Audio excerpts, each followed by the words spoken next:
Body कितना work perform कर सकती है उसको हम एनर्जी कहते हैं।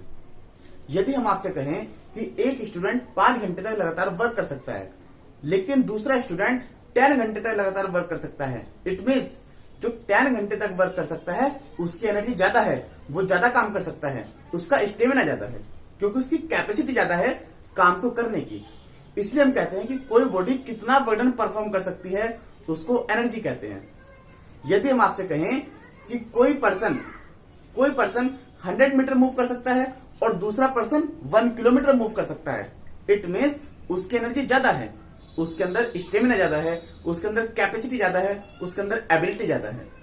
सो वी कैन से, यदि हम बात करें यूनिट की, तो एनर्जी है the same unit as that of the work, joule, right. यदि हम बात करें डायमेंशन की, डायमेंशन, तो जो डायमेंशन वर्क की होगी वही डायमेंशन एनर्जी की होगी, दैट विल बी ml2t-2। ये हमने आपको करके भी बताया था कि वर्क डन का फॉर्मूला होता है फोर्स मल्टीप्लाई डिस्प्लेसमेंट। तो फोर्स की डायमेंशन होती है mlt-2 मल्टीप्लाई डी की डायमेंशन l, और जब आप इसको लिखोगे तो आ जाएगा ml2t-2, right. There are some other units which we used in the case of energy. First one is erg, this is the CGS unit, this is the CGS unit and this is the MCAS unit, right? Second, kilowatt hour. Third, electron volt, and fourth one, calorie. These are the 4 units which we use for energy.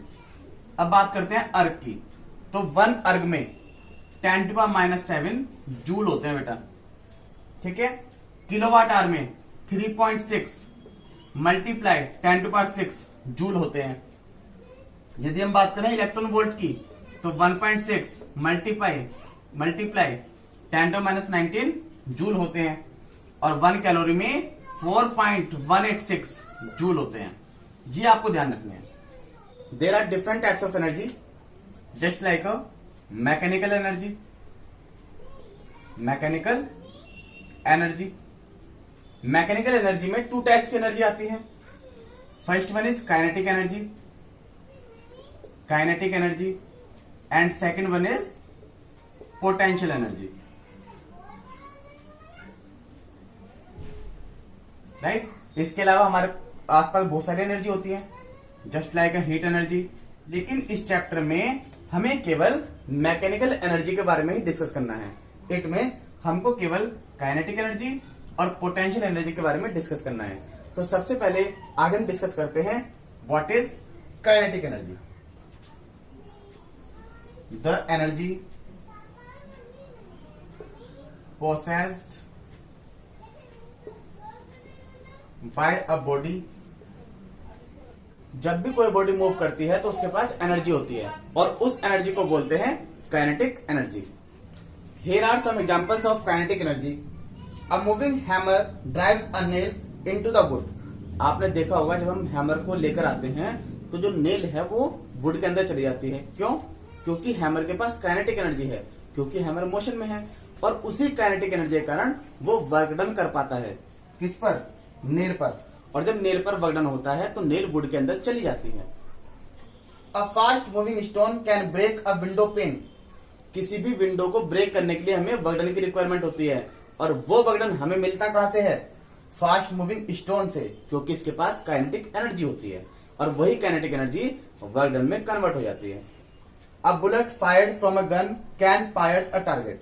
आप देखते हैं कि यदि कोई bullet किसी person को लग जाए तो उस पर्सन की डेथ हो जाती है। वो किस वजह से? क्योंकि बुलेट के पास काइनेटिक एनर्जी है, और वो काइनेटिक एनर्जी अपना वर्क डन करती है। अंडरस्टूड?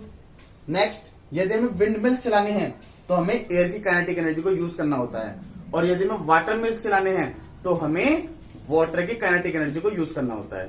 उस कंडीशन में क्या होता है कि फास्ट मूविंग वाटर आता है, उसके पास काइनेटिक एनर्जी होती है, और वो फिर टरबाइन को मूव करता है, ठीक है, उससे फिर हमारा वर्क डन हो पाता है। Consider an object of mass m initial velocity 0 starting from rest, and after some time it covers some particular distance s and reach here, right? And now it has the final velocity, right? तो यहां पर हमें बताना है कि इस object के पास कितने काइनेटिक एनर्जी है, राइट? तो आप देख सकते हैं u इक्वल टू 0 है, फाइनल वेलोसिटी v है, पर्टिकुलर डिस्टेंस s है, और हमने इस बॉडी पर फोर्स लगाया F, राइट? और बॉडी मूव कर रही है with uniform acceleration, with uniform acceleration. तो आप देखिए, according to Newton's third equation of motion, v square equal to u square plus 2as, right? v square equal to initial velocity 0, क्योंकि object rest में है, 0 का स्क्वायर प्लस 2as, राइट? तो v square equal to हो जाएगा बेटा 2as, a equal to हो जाएगा v square upon 2s, right? अब आप देखिए, we know that f equal to mass into acceleration, so f equal to m multiply a का formula v square upon 2s, clear? तो हम बात कर रहे हैं इस बॉडी पर कितना वर्क डन हुआ by the force, work done on the object by force. What is the formula for work done? Work done equal to F into S, right? तो F की वैल्यू यहां पर पुटअप कर दीजिए, W equal to M V square by 2S multiply S, right? S से S cancel out, तो work done हो जाएगा बेटा mv स्क्वायर अपॉन 2, ठीक है? और अभी हमने ये पढ़ा है कि किसी भी बॉडी में उसके मोशन के कारण उसके अंदर काइनेटिक एनर्जी प्रोड्यूस हो जाती है, और वही काइनेटिक एनर्जी किसमें कन्वर्ट होती है? वर्क डन में। इट मींस ये जो वर्क डन है वो किसके इक्वल हो जाएगा? काइनेटिक एनर्जी के, काइनेटिक एनर्जी, जिसको हम k से डिनोट करते हैं, k equal to mv square upon 2। So this is the expression for kinetic energy when the object is in motion.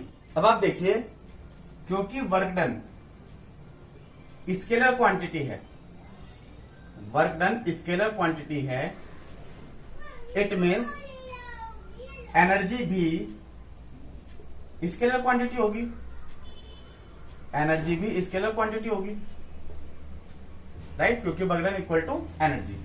हमारा फॉर्मूला है k equal to mv square upon 2, ठीक है? आप देखिए, क्योंकि यहां पर v का स्क्वायर है, v का स्क्वायर, इट मीन्स यदि v नेगेटिव भी होता है, यदि v नेगेटिव भी होता है तो उसका स्क्वायर ऑलवेज पॉजिटिव आएगा, स्क्वायर ऑलवेज पॉजिटिव आएगा। इट मीन्स जो काइनेटिक एनर्जी होती है किसी भी मूविंग ऑब्जेक्ट की, वो ऑलवेज पॉजिटिव रहती है, ऑलवेज पॉजिटिव, कभी भी नेगेटिव नहीं होगी, क्योंकि आप देख सकते हो v स्क्वायर है और v स्क्वायर का मीन्स हमेशा पॉजिटिव आएगा, क्लियर? सेकंड, आप देखिए k इक्वल टू, यदि मैं यहां पर m से मल्टीप्लाई कर दूं और m से डिवाइड कर देता हूं, तो कितना हो जाएगा बेटा? m by 2 v square, m से मल्टीप्लाई किया, m से कर दिया डिवाइड, ठीक है? तो k इक्वल टू कितना हो जाएगा? mv का होल स्क्वायर, mv का होल स्क्वायर, क्योंकि m स्क्वायर हो जाएगा, अपॉन 2m, राइट? तो what is mv? This is the formula for momentum, तो यहां पर हम लिख देंगे momentum p square upon 2m। तो कहने का मीनिंग ये है कि यदि काइनेटिक एनर्जी और मोमेंटम के क्वेश्चन आते हैं तो हमें वहां पर ये वाला फॉर्मूला अप्लाई करना पड़ेगा, क्योंकि काइनेटिक एनर्जी और मोमेंटम के बीच में ये रिलेशन होता है, राइट? तो हम यहां से लिख सकते हैं p square equal to 2mk, right? So p equal to root 2mk, right?